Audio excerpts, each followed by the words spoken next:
दिनै आङो आंहा न'आवबो आलाय सिलाय जानानै दङ।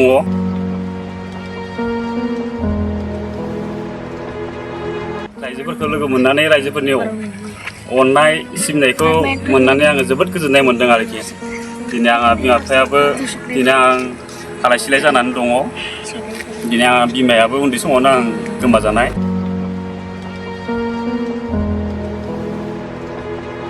दिनै रायजो राजाखौ लानानैनो आङो जोबोद खुसि आरो गोजोननाय मोन्दों।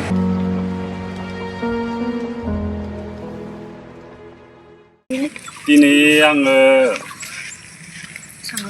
आफादाव जोंनि खाथरपारा गामिनिफ्राय आङो आंनि जोनोम गामियानो खाथरपारा गामि। बे गामियावनो आङो जोनोम मोननानै आङो 2005 सननिफ्राय आङो बे गामिनिफ्राय माने आफादाव थांनाय जादोंमोन। आफादनि जानानै हारिनि थाखाय आङो खामानि मावहैदोंमोन, जुजिहैदोंमोन, नांदोंमोन। दिनै नाङै नांनानै आङो 10.5 बोसोर माने जेलाव जोबथेसालियाव थानांबाय।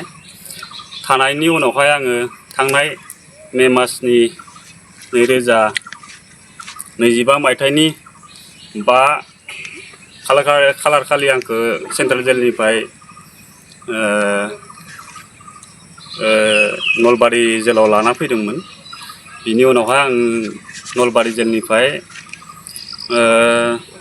2025 मायथाइनि जुलाइ मासनि 5 खालार खालि आङो जोबथेसालिनिफ्राय उदां जानानै फैनो हादों। बिनि गेजेरजों दिनै आं आंनि जोनोम गामियाव नुजाथिफैनो हादों। दिनै आंनि खाथरपारा गामिनि गासै रायजो राजाफोरखौ आङो लोगो मोनदों। आंनि गासै बिमा बिफा बा आंनि बिदा फंबाय बा आंनि बिबाजै बिमाय गासैखौबो आं लोगो मोनना दिनै जोबोद गोजोननाय मोन्दों। बिनि थाखाय आङो दिनै खाथरपारा गामिनि आंनि रायजोफोरनिसिम आंनि गोरबोनि अननाय आरो सिबिनायखौ बावग्रोनाय जाबाय।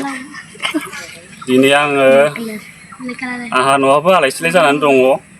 थेवब्लाबो आङो दिनै रायजोफोरखौ लोगो मोननानै रायजोफोरनि अननाय सिबिनायखौ मोननानै आङो जोबोद गोजोननाय मोन्दों आरोखि।